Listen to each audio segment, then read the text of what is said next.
ಎಲ್ರಿಗೂ ನಮಸ್ಕಾರ. ಮಿಥಿಕ್ ಸೊಸೈಟಿಗೆ ಬಂದಿರೋದು ನನಗೆ ಭಾಳ ಸಂತೋಷ ಆಗಿದೆ.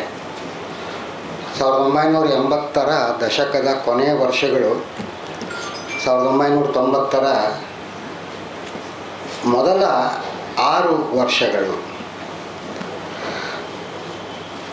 ದಿವಂಗತ ಶ್ರೀ NP ಶಂಕರನಾರಾಯಣ ರಾವ್ ಅಂತ ಇದ್ದರು, ಇಲ್ಲಿ KL ರಾಜಶೇಖರ್ ಅಂತ ಇದ್ದರು. ನಮ್ಮನ್ನು ಮಿಥಿಕ್ ಸೊಸೈಟಿಯ ಲೈಬ್ರರಿಗೆ ಪರಿಚಯ ಮಾಡಿಸಿದವರು ನನಗೆ ಗುರುಗಳು ಅಲ್ಲದಿದ್ದರೂ ಗುರು ಸಮಾನರಾದಂಥ ಡಾಕ್ಟರ್ R ರಾಮಕೃಷ್ಣನ್. ಇಲ್ಲಿ ನಮ್ಮನ್ನು ಒಳಗಡೆಗೆ ಲೈಬ್ರರಿಗೆ ತಳ್ತಾಯಿದ್ರು. ಆಗ ಇಷ್ಟು ಬೆಳವಣಿಗೆ ಆಗಿರಲಿಲ್ಲ. ನಮಗೆ ಶಂಕರನಾರಾಯಣ ರಾವ್ ಹೇಳೋರು, ಅವರು ಒಂದು ಕಾಲು ಕತ್ತರಿಸ್ಬಿಟ್ಟಿದ್ರು, ಗ್ಯಾಂಗ್ರೀನ್ ಆಗಿತ್ತು, ಕೊನೆಗೆ 2 ಹೋಯಿತು. ನಮ್ಮನ್ನು ಆ್ಯಕ್ಚುಲಿ ನಾವು ಅವರನ್ನು ಭುಜದ ಮೇಲೆ ಕೈ ಹಾಕ್ಕೊಂಡು ಹೋಗೋರು. ಇಲ್ಲಿ ಕೆಳಗಡೆ ಪಾರ್ಕಿಂಗಲ್ಲಿ, ರೀ ನರೇಂದ್ರ ಅಲ್ಲಿ ಕಾಣುತ್ತಲ್ರಿ, ಅದು ಸೆನೋಟಾಪ್ ರಸ್ತೆ, ಅದರಿಂದ ಆ ಕಡೆಗೆ ಯಾವುದು ಕಂಟೋನ್ಮೆಂಟು, ಈ ಕಡೆಗೆ ಹಳೆ ಬೆಂಗಳೂರು. ಯಾರು ಗೊತ್ತೇನ್ರಿ ಮಿಥಿಕ್ ಸೊಸೈಟಿ ಮಾಡಿದ್ದು? ಫಾದರ್ ತಬಾರ್ಡ್ ಅಂತ ಅವ್ರು ಹೇಳೋರು ಭಾಳ ಚೆನ್ನಾಗಿ. ಮಿಥಿಕ್ ಸೊಸೈಟಿ ಪ್ರಾರಂಭ ಆದಾಗ ಸ್ವಂತ ಕಟ್ಟಡ ಇರಲಿಲ್ಲ ಕಣ್ರಿ. GH ಕ್ರಂಬಿಂಗಲ್ ಎನ್ನುವಂತಹ ವ್ಯಕ್ತಿ ಲಾಲ್ಬಾಗಲ್ಲಿ ಡೈರೆಕ್ಟರ್ ಆಗಿದ್ದರು. ಅಲ್ಲಿ ಮನೆ ಅಡ್ರೆಸ್ ಕೊಟ್ಟು ಸಬ್ಸ್ಕ್ರಿಪ್ಷನ್ಗೆ ಅಡ್ರೆಸ್ಗೆ ಅಲ್ಲಿ ಕೊಟ್ಟಿದ್ರು ಕಣ್ರಿ ಅಂತ ನಮಗೆ ಆಗಿನ ಕಾಲದಲ್ಲಿ ಹೇಳೋರು. ಅಂಥ ಅದ್ಭುತವಾದಂತಹ ಸಂಸ್ಥೆ.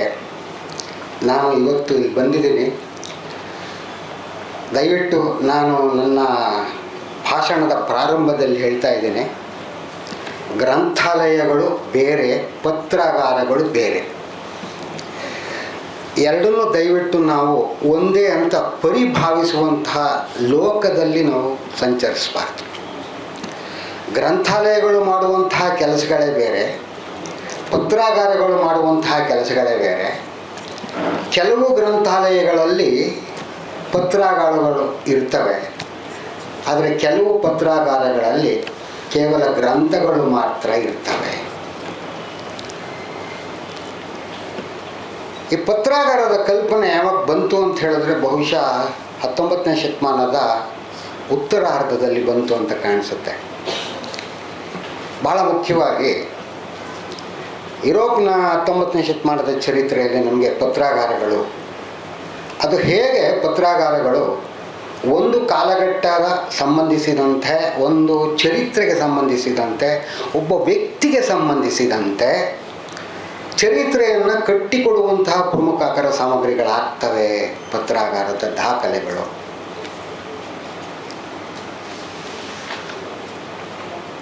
ಇಲ್ಲಿ ಇನ್ನೊಂದು ವಿಷಯ ನಾವು ಚೆನ್ನಾಗಿ ನೆನಪಿನಲ್ಲಿ ಇಟ್ಕೊಳ್ಬೇಕು.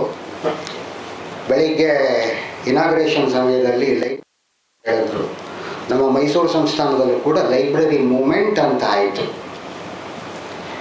ಶ್ರೀಮತಿ ಆನಿ ಬೆಸೆಂಟ್ ಮತ್ತು ಬಾಲಗಂಗಾಧರ ತಿಲಕ್ರವರು ಹೋಮ್ ರೂಲ್ ವೀಕ್ ಚಳುವಳಿ ಪ್ರಾರಂಭ ಮಾಡಿದಾಗ ಬಹುಶಃ ಮೈಸೂರು ಸಂಸ್ಥಾನದಲ್ಲಿ ಲೈಬ್ರರಿ ಮೂಮೆಂಟ್ ಅಂದರೆ ಪ್ರತಿಯೊಂದು ಹಳ್ಳಿ ಮತ್ತು ಹೋಬಳಿಗಳಲ್ಲಿ ಒಂದು ಲೈಬ್ರರಿ, ಗ್ರಂಥಾಲಯ ಸ್ಥಾಪನೆ ಮಾಡಬೇಕು, ಗ್ರಂಥಾಲಯದಲ್ಲಿ ರಾಷ್ಟ್ರೀಯ ಸಾಹಿತ್ಯ ಇರಬೇಕು.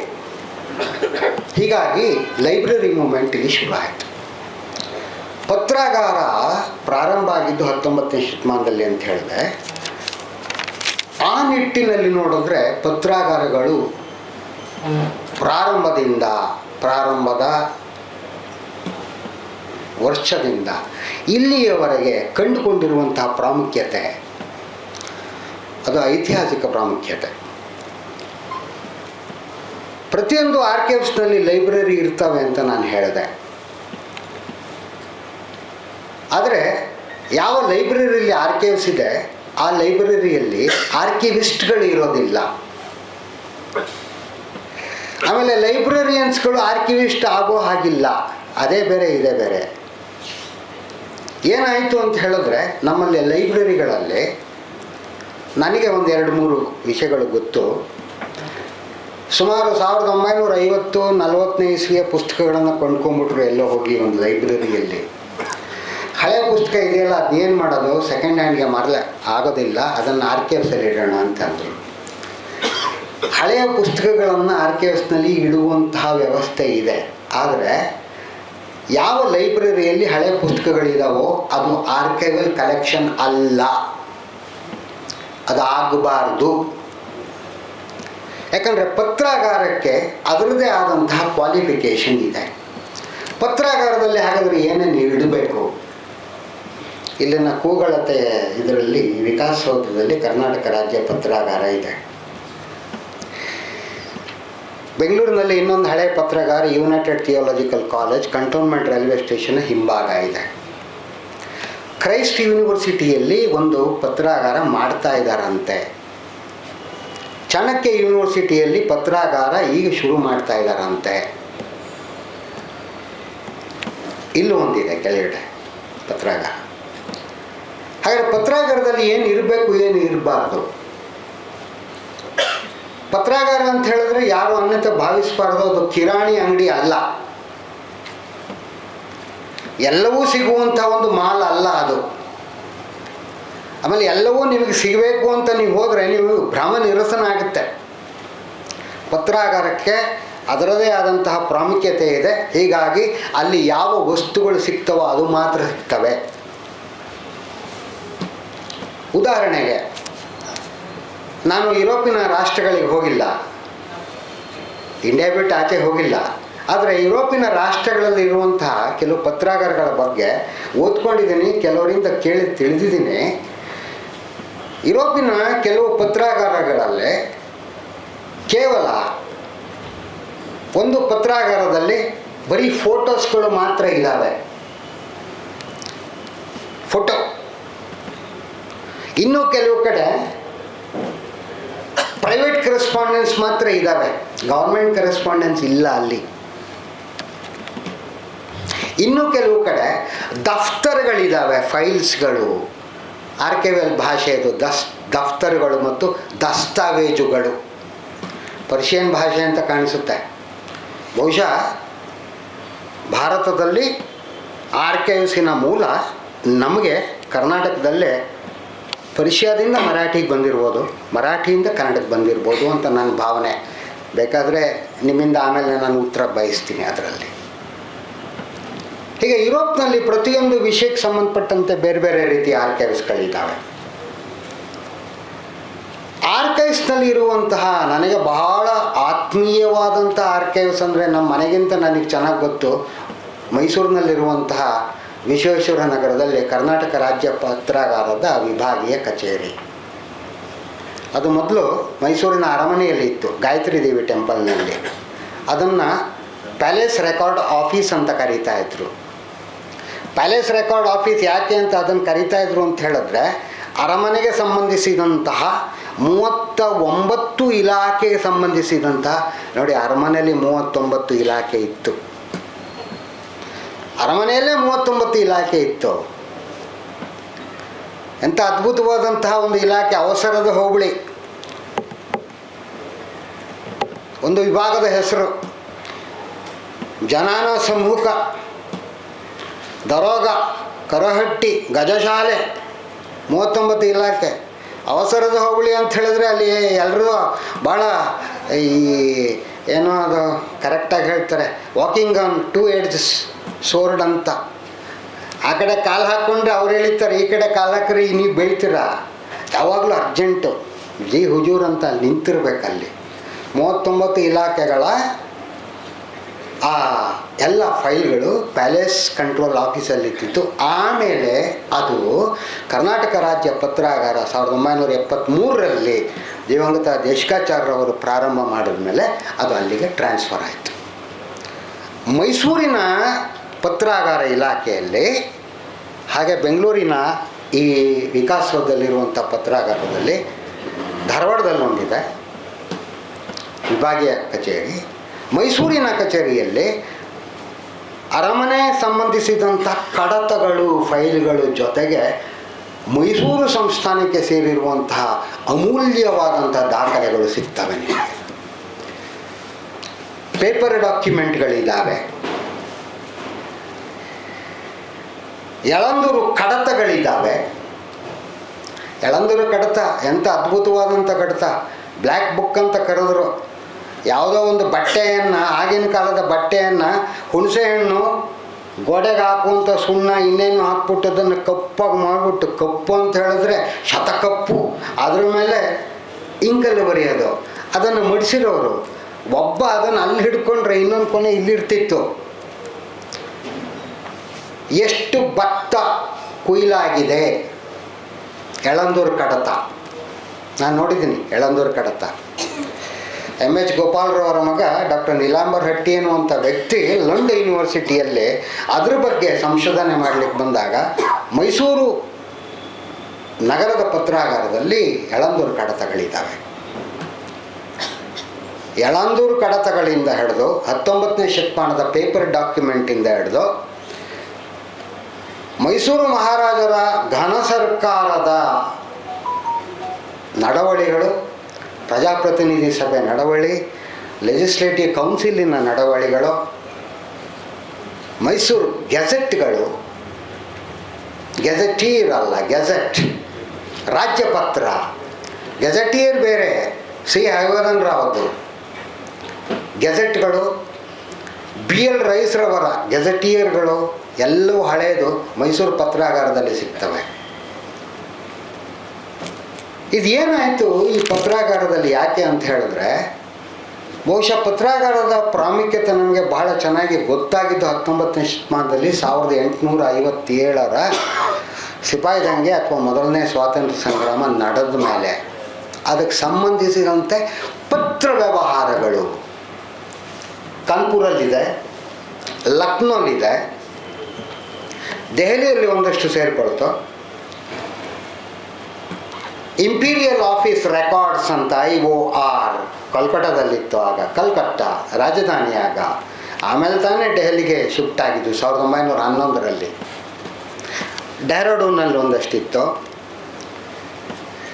ದೇಶೀಯ ಸಂಸ್ಥಾನಗಳ ರಾಜಧಾನಿಗಳು ಎಲ್ಲೆಲ್ಲಿತ್ತು ಅಲ್ಲಿ ಆಯಾ ರಾಜ ಸಂಸ್ಥಾನಗಳ ಆಡಳಿತಕ್ಕೆ ಸಂಬಂಧಿಸಿದಂತಹ ರಾಜವಂಶಗಳಿಗೆ ಸಂಬಂಧಿಸಿದಂಥ ಪತ್ರಗಳು, ಖಾಸಗಿ ಪತ್ರಗಳು. ಎಂಥ ಅದ್ಭುತವಾದಂಥ ಖಾಸಗಿ ಪತ್ರಗಳಿದ್ದಾವೆ ಗೊತ್ತಾ. ರಾಜಸ್ಥಾನದ ಕೆಲವು ರಾಜವಂಶದಲ್ಲಿ ನಿಜವಾಗ್ಲೂ ನಮಗೆ ಆಶ್ಚರ್ಯ ಆಗುತ್ತೆ ನಾವು ಎಷ್ಟು ತಿಳ್ಕೊಳ್ಳೋದು ಇದೆ ಅಂತ. ಏನದು ರಾಜಸ್ಥಾನದ ಎಂಥ ಅದ್ಭುತವಾದಂತಹ ಸಿಹಿ ತಿಂಡಿಯನ್ನು ಯಾವ ರೀತಿ ಮಾಡಬೇಕು. ಪತ್ರ ರೀ, 19ನೇ ಶತಮಾನದ್ದು 3 ಪೇಜ್ ಪತ್ರ ಸಿಹಿ ತಿಂಡಿಯನ್ನು ಮಾಡುವ ಬಗ್ಗೆ, ಆರ್ಕೈವಲ್ ಡಾಕ್ಯುಮೆಂಟ್. ನಾನು ಇನ್ನೊಂದು ಕಡೆ ನೋಡಿದ್ದೀನಿ, ಅವರು ಮಠದ ಸ್ವಾಮಿಗಳು ದಿನ ಯಾರು ಬಂದು ಹೋಗೋರು ಅವ್ರಿಗೆ ದಿನ ಏನು ಮಾಡಿಸ್ತಾ ಇದ್ರು, ಕಾರಿನ ನಂಬರ್ ಎಷ್ಟು ಜನ ಇದ್ದರು ಕಾರಲ್ಲಿ, ಎಷ್ಟು ಗಂಟೆಗೆ ಹೋದರು. ಇದು 1930-40ನೇ ಇಸ್ವಿದು. ಇದಕ್ಕಿಂತ ಹಳೆ ಡಾಕ್ಯುಮೆಂಟ್ ಬೇಕಾ ಪತ್ರಾಗಾರದಲ್ಲಿ? 1857 ಘಟನೆ ಆದಮೇಲೆ ಅದಕ್ಕೆ ಸಂಬಂಧಿಸಿದಂತಹ ಮಾಹಿತಿ, ಅಂಕಿಅಂಶ, ಕ್ರೋಢೀಕೃತ ಇತ್ಯಾದಿ ವಿವರಗಳು ಒಂದು ಕಚೇರಿಯಿಂದ ಇನ್ನೊಂದು ಕಚೇರಿಗೆ ಹೋಗ್ತಾ ಇದ್ದ ಹಾಗೆ ಅದ್ರ ಬಗ್ಗೆ ಆಸಕ್ತಿ ಮೂಡುತ್ತೆ. ಅದನ್ನು ಬಳಸ್ಕೊಂಡು 19ನೇ ಶತಮಾನದ ಅಂದರೆ 1860, 70, 1880ರ ದಶಕದಲ್ಲಿ ಗ್ರೇಟ್ ಬ್ರಿಟನ್ನಿನ ಇತಿಹಾಸಕಾರರು ತಮಗೆ ತಿಳಿದ ರೀತಿಯಲ್ಲಿ ಅದ್ರ ಬಗ್ಗೆ ಬರೆದರು. ಯಾವುದ್ರ ಬಗ್ಗೆ? ಸಿಪಾಯಿ ದಂಗೆ ಅಥವಾ ಮೊದಲನೇ ಸ್ವಾತಂತ್ರ್ಯ ಸಂಗ್ರಾಮದ ಬಗ್ಗೆ. ಅದಕ್ಕೆ ಪರ್ಯಾಯವಾಗಿ ಅದನ್ನೇ ಬಳಸ್ಕೊಂಡು ಒಂದಷ್ಟು ಜನ ಭಾರತೀಯರು ಬರೆದರು. ನಾವು ಅದನ್ನು ನ್ಯಾಷನಲಿಸ್ಟ್ ಹಿಸ್ಟೋರಿಯನ್ಸ್ ಅಂತ ಕರೆದ್ವಿ. ಆಮೇಲೆ ಅಂದರೆ ಚರಿತ್ರೆಯ ಬರವಣಿಗೆಗೆ ಪತ್ರಾಗಾರದ ದಾಖಲೆಗಳು ಯಾವ ರೀತಿಯಲ್ಲಿ ಸಹಾಯ ನೀಡುತ್ತವೆ. ಮೈಸೂರಿನಲ್ಲಿರುವಂಥ ಪತ್ರಾಗಾರದ ದಾಖಲೆಗಳು ಬಹಳ ಅದ್ಭುತವಾಗಿದೆ. ಒಂದು 4 ಉದಾಹರಣೆಗಳನ್ನು ನಾನು ಕೊಡ್ತೀನಿ. 1876-78ರಲ್ಲಿ ಮೈಸೂರು ಸಂಸ್ಥಾನದಲ್ಲಿ ಭೀಕರ ಕ್ಷಾಮ ಆಯಿತು. ಬೆಂಗಳೂರಿನಲ್ಲೂ ಜನ ಸತ್ರು, ಮೈಸೂರಿನಲ್ಲೂ ಸತ್ರು. ಚಿತ್ರದುರ್ಗ, ತುಮಕೂರು, ಮೈಸೂರು, ಕೋಲಾರ ಜಿಲ್ಲೆಗಳಲ್ಲಿ ಸತ್ರು. ಬಚಾವಾಗಿದ್ದು ಅಂದರೆ ಹಾಸನ, ಕಡೂರು ಜಿಲ್ಲೆ, ಮಲೆನಾಡು ಜಿಲ್ಲೆ ಬರಗಾಲ ಅಷ್ಟು ಪ್ರಭಾವ ಬೀರಲಿಲ್ಲ. ಮಡ್ರಾಸಿಂದ ಅಕ್ಕಿ ತರಿಸಿದ್ರು, ಇಲ್ವಲ್ಲ ಅಕ್ಕಿ. ಎಷ್ಟು ಅಕ್ಕಿ ತರಿಸಿದ್ರು? ಬೆಂಗಳೂರಿನಲ್ಲಿ ಎಷ್ಟು ಗಂಜಿ ಕೇಂದ್ರಗಳಲ್ಲಿ, ನಾನು I am using the same 2 words, ಗಂಜಿ ಕೇಂದ್ರ. ಅದನ್ನು ಆಗ ಇಂಗ್ಲೀಷ್ನಲ್ಲಿ ಕಮ್ಯುನಿಟಿ ಕಿಚನ್ಸ್ ಅಂತ ಕರೆದ್ರು. ಅದು ಗಂಜಿ ಕೇಂದ್ರ. ಎಷ್ಟು ಅಕ್ಕಿ ಕೊಟ್ಟರು? ಭಿನ್ನಮಂಗಲ ಬೆಂಗಳೂರಿನಲ್ಲಿದೆ, ಅಲ್ಲೊಂದು ಗಂಜಿ ಕೇಂದ್ರ ಇತ್ತು. ಹಲ್ಸೂರಲ್ಲಿ ಒಂದು ಗಂಜಿ ಕೇಂದ್ರ ಇತ್ತು. ಇಲ್ಲಿ ಆಂಜನೇಯ ಸ್ವಾಮಿ ದೇವಸ್ಥಾನ, ಹಲ್ಸೂರು ಗೇಟ್, ಅಲ್ಲೊಂದು ಗಂಜಿ ಕೇಂದ್ರ ಇತ್ತು. ಯಾಕೆಂದರೆ ಅದು ಆ ಕಡೆಗೆ ಹಳೆ ಬೆಂಗಳೂರು. ಮೈಸೂರಿನಲ್ಲಿ ಗಂಜಿ ಕೇಂದ್ರ ಇತ್ತು. ಅದೇ ಟೈಮಲ್ಲಿ ಮೈಸೂರು ಮತ್ತು ಬೆಂಗಳೂರು ರೈಲ್ವೆ ಟ್ರ್ಯಾಕ್ ಹಾಕೋದಕ್ಕೆ ಯೋಚನೆ ಮಾಡಿದ್ರು. ಹುಣಸೂರು ಕಾಡಿನಲ್ಲಿ ತೇಗದ ದಿಮ್ಮಿಗಳು ತರಿಸಿದ್ರು. ಅದಕ್ಕೆ ಎಂಥ ಅದ್ಭುತವಾದಂಥ ಲೆಕ್ಕಾಚಾರಗಳಿದೆ ಗೊತ್ತಾ? ಹುಣಸೂರಿನ ಯಾವ ಕಾವಲಿನಿಂದ, ಹುಣಸೂರು ತಾಲೂಕಿನಲ್ಲಿ ಕಾವಲುಗಳಿದ್ದಾವೆ. ಉದ್ದೂರು ಕಾವಲು, ಬೋರೆ ಕಾವಲು, ಅಂದರೆ ವಿಶಾಲವಾದಂಥ ಹುಲ್ಲುಗಾವಲು ಪ್ರದೇಶ. ಆ ಕಡೆ ಕಾಡು, ಮಧ್ಯದಲ್ಲಿ ಹುಲ್ಲುಗಾವಲು, ಇಲ್ಲಿ ದನ ಇತ್ಯಾದಿಗಳು ಮೇಯಿಸ್ತಾ ಇದ್ದಂಥ ಕಾವಲುಗಳು.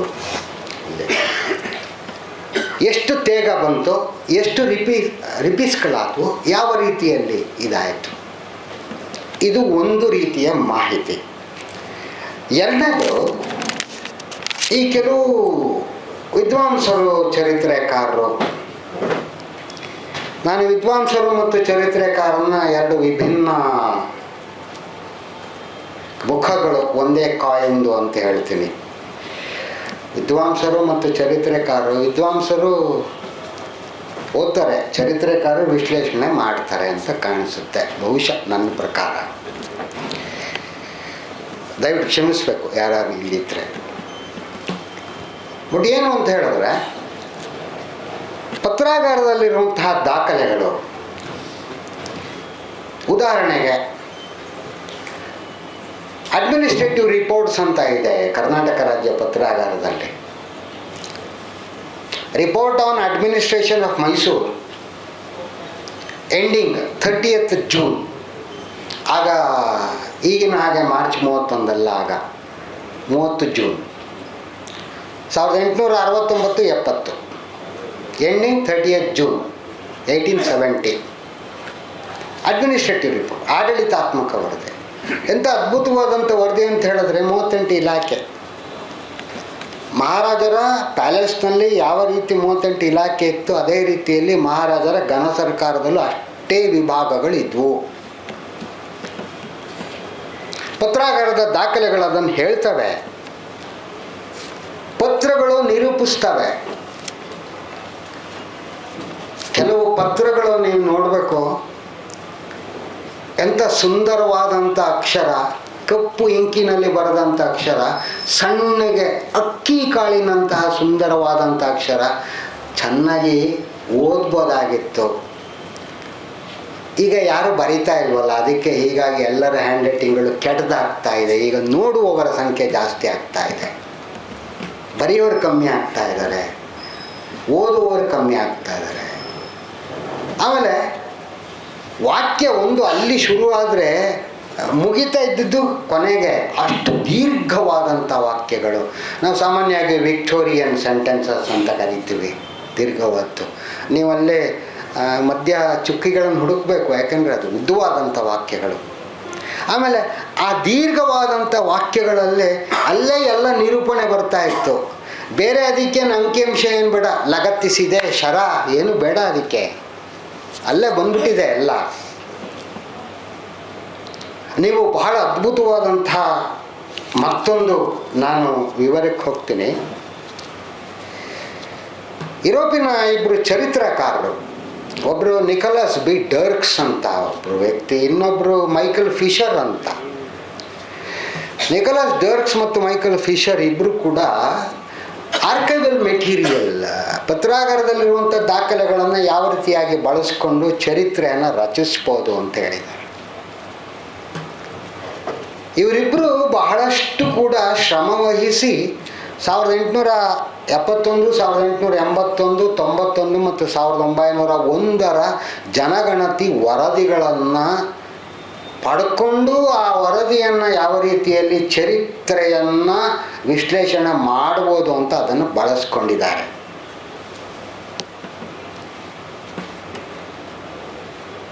ನಾಲ್ಕನೇ ಪ್ರಮುಖವಾದಂತಹ ದಾಖಲೆ ಈ ಸುಮಾರು 1910, 1920, 30 ದಶಕದಲ್ಲಿ ಬಂದಂತಹ ಕೆಲವು ಕೃತಿಗಳು. ಉದಾಹರಣೆಗೆ ಅದ್ಭುತವಾಗಿ ಆಗಿನ ಕಾಲಘಟ್ಟವನ್ನು ಕಣ್ಣಿಗೆ ಕಾಣುವಂಥ ರೀತಿಯಲ್ಲಿ ಕಟ್ಟಿಕೊಟ್ಟಂತಹ ಡಿ ವಿ ಗುಂಡಪ್ಪನವರು, ಡಿ ವಿ ಜಿ ಜ್ಞಾಪಕ ಚಿತ್ರಶಾಲೆ ಅಂತ ಬರೆದ್ರು 8 ವಾಲ್ಯೂಮ್. ಅದರಲ್ಲಿ ಮೊದಲನೇದು ಸ್ಮೃತಿ ಸಂಚಿಕೆ, ಮೊದಲನೇ ವಾಲ್ಯೂಮ್.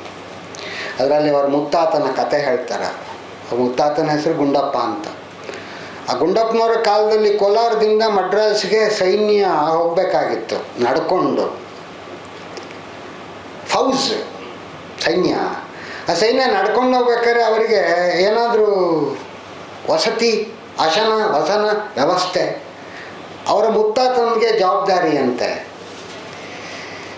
ಅದನ್ನು ಓದಿದ ಮೇಲೆ ನಾನು ಅದೇ ರೀತಿಯ ವಿಂಗಡಣೆ ಎಲ್ಲೋ ಇದೆಯಲ್ಲ RKFL ಅಂತ ನೋಡಿದಾಗ 1840, 1860 ಆ ಕೆಲವು ಮರಾಠ ಸೈನ್ಯಗಳು ಉತ್ತರದಿಂದ ಮಡ್ರಾಸಿಗೆ ಹೋಗ್ಬೇಕಾದ್ರೆ ವಯ ಮೈಸೂರು ಪ್ರಾಂತ್ಯದ ಮೂಲಕ ಹೋಗ್ತಾರಂತೆ.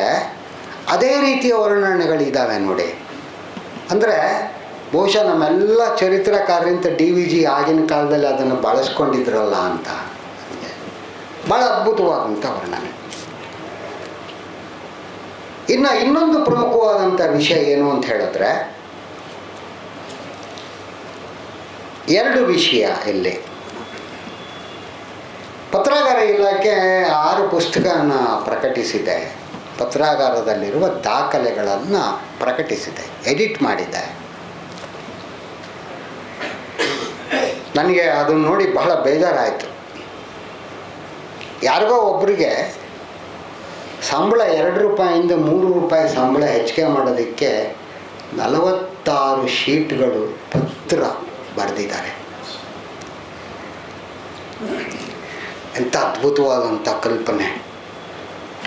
ಸಂಬಳ ಹೆಚ್ಚು ಮಾಡೋದಕ್ಕೆ ಕರೆಸ್ಪಾಂಡೆನ್ಸ್, ಮೇಲಿನ ಅಧಿಕಾರಿಗೆ ಕೆಳಗಿನ ಅಧಿಕಾರಿ ಬರೆಯೋದು, ಅಲ್ಲಿ ಶರ ಹಾಕೋಸ್ಕೊಂಡು ಮತ್ತೆ ನೀವೇ ನೋಡಿ ಅಂತ ಬರೆಯೋದು, ನಾವು ನೋಡಿದ್ದೇವೆ ನೀವು ಪರಾಂಬರಿಸಿ ಅಂತ ಅವ್ರ ಮೇಲಕ್ಕೆ ಬರೆಯೋದು. ಅದು ಪ್ರಿಂಟ್ ಆಗಿದೆ. ಇದರ ತಾತ್ಪರ್ಯ ಏನು?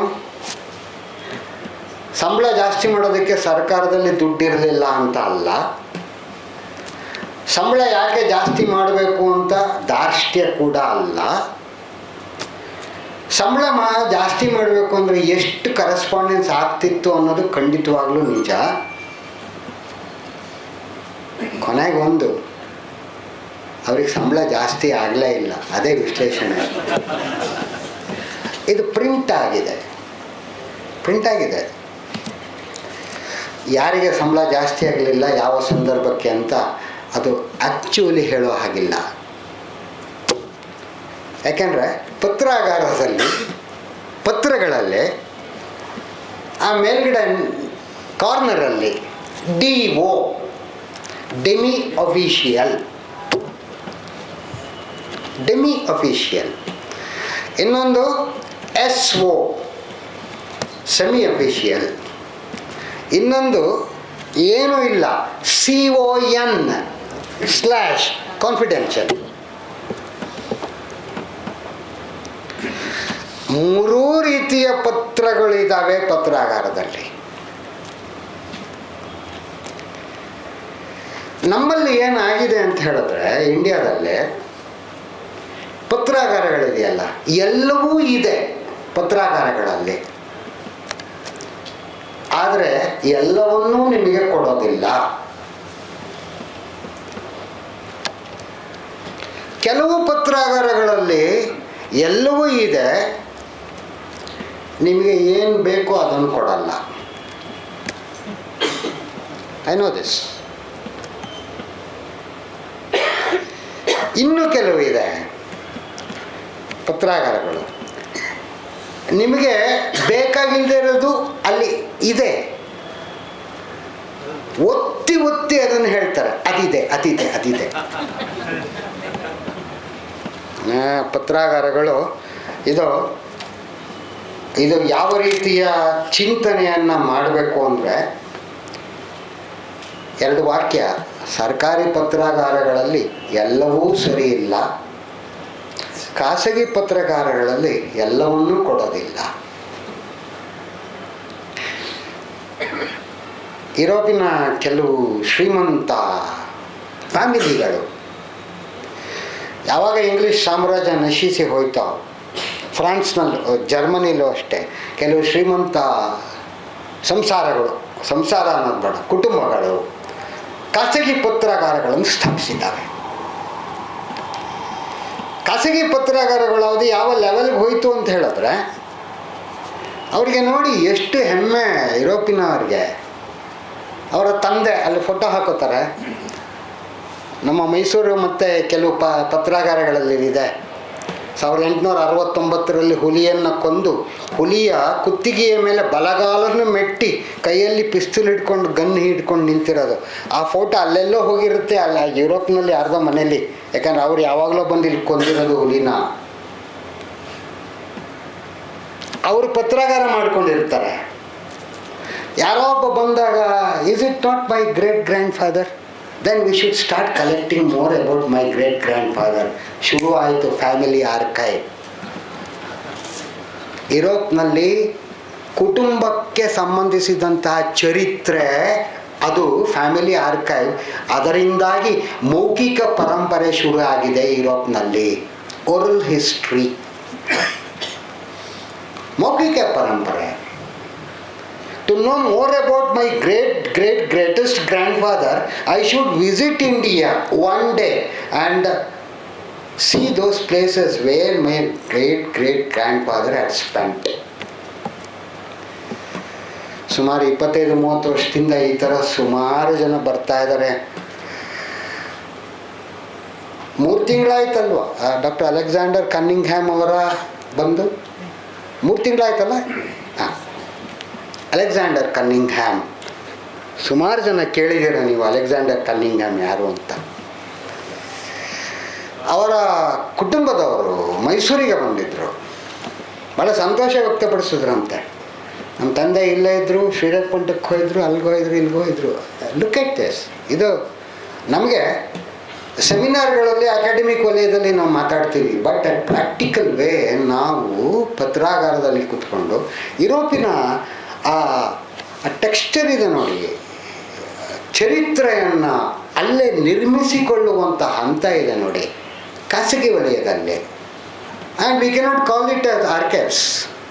ಅದು ಫ್ಯಾಮಿಲಿ ಹಿಸ್ಟ್ರಿ. ಫ್ಯಾಮಿಲಿ ಹಿಸ್ಟ್ರಿ ಬಗ್ಗೆ ಪುಸ್ತಕಗಳು ಬರ್ತಾ ಇವೆ, ಓರಲ್ ಹಿಸ್ಟ್ರಿ ಬಗ್ಗೆ ಪುಸ್ತಕಗಳು ಬರ್ತಾ ಇವೆ. ಇಂಗ್ಲೆಂಡಲ್ಲಿ ಈ ಥರ ಆಗ್ತಾ ಇದೆ, ಇಟಲಿಲಿ ಆಗ್ತಾ ಇದೆ, ಫ್ರಾನ್ಸ್ನಲ್ಲಿ ಆಗ್ತಾ ಇದೆ.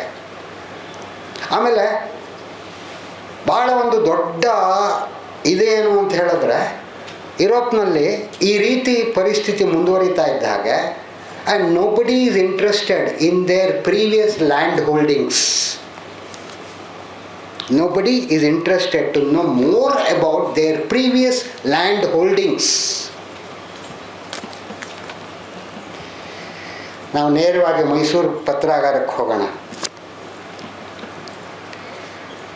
ಸುಮಾರು 1.5-2 ವರ್ಷದಿಂದ ಮೈಸೂರು ಪತ್ರಾಗಾರಕ್ಕೆ ಬರುತ್ತಿರುವಂತಹ ಸ್ಕಾಲರ್ಗಳು ಯಾರು ಅಂತ ಹೇಳಿದ್ರೆ, ಯಾವುದೋ ಹಳೆಯ ಗೆಜೆಟ್ ನೋಟಿಫಿಕೇಷನ್ ಇಟ್ಕೊಂಡು, ಸರ್ ಸರ್ವೆ ನಂಬರು ಇದು ಚೌತರ್ಪು ಹಾಕೊಡಿ ಅಂತ ಬರ್ತಾರೆ. 1926ನೇ ಗೆಜೆಟ್ ನೋಟಿಫಿಕೇಶನ್ ಸರ್ ಇದು. ಉತ್ತರಕ್ಕೆ ಇದು ಚೌತರ್ಪು ನೋಡಿ ಸರ್. ಸ್ಕಾಲರ್ಸ್ಗಳು ಬರ್ತಾ ಇಲ್ಲ ಈಗ. ಎಲ್ಲಿಗೆ? ಮೈಸೂರಿನ ಪತ್ರಾಗಾರಕ್ಕೆ. ಲ್ಯಾಂಡ್ ಹೋಲ್ಡಿಂಗ್ಸ್ ಯುರೋಪ್ನಲ್ಲಿ ಹಾಗಿಲ್ಲ. ಅದಕ್ಕೆ ಹೇಳಿದ್ದು ನಾನು, ಯುರೋಪ್ನಲ್ಲಿ nobody is interested to know more about the land holdings. ಇದು ಏನಾಯಿತು ಅಂತ ಹೇಳಿದ್ರೆ ಬಹುಶಃ ಈ ರೀತಿ ಪತ್ರಾಗಾರಗಳಲ್ಲಿರುವಂತಹ ದಾಖಲೆಗಳು ನಮಗೆ ಎಲ್ರಿಗೂ ಸಿಗಬೇಕು ಅಂತ ಇದ್ದರೆ ಬಹುಶಃ ಏನು ತೊಂದರೆ ಏನಿಲ್ಲ. ಸರ್ಕಾರದ ಪತ್ರಾಗಾರಗಳಲ್ಲಿ ದಾಖಲೆಗಳು ಎಲ್ರಿಗೂ ಸಿಗ್ತವೆ. ಬಟ್ ಆ ಪತ್ರಾಗಾರದಲ್ಲಿರುವಂತಹ ದಾಖಲೆಗಳನ್ನು ಬಳಸ್ಕೊಂಡು ನಾವು ಯಾವ ರೀತಿಯಲ್ಲಿ ಚರಿತ್ರೆಯನ್ನು ಬರೀಬಹುದು ಅನ್ನೋದು ಬಹಳ ಮುಖ್ಯ ಆಗುತ್ತೆ. ಇದಕ್ಕೆ ಭಾಳ ಪ್ರಮುಖವಾದಂಥ ಒಂದು ಅಂಶ ಯಾವುದು ಅಂತ ಹೇಳಿದ್ರೆ ವಿಶ್ಲೇಷಣೆ. ಭಾಳ ತಾಳ್ಮೆಯಿಂದ ತಾವೆಲ್ಲರೂ ಕೇಳಿದ್ದೀರಾ. ಎಲ್ರಿಗೂ ವಂದಿಸಿ ನನ್ನ ಮಾತುಗಳನ್ನು ಮುಗಿಸ್ತೇನೆ. ನಮಸ್ಕಾರ.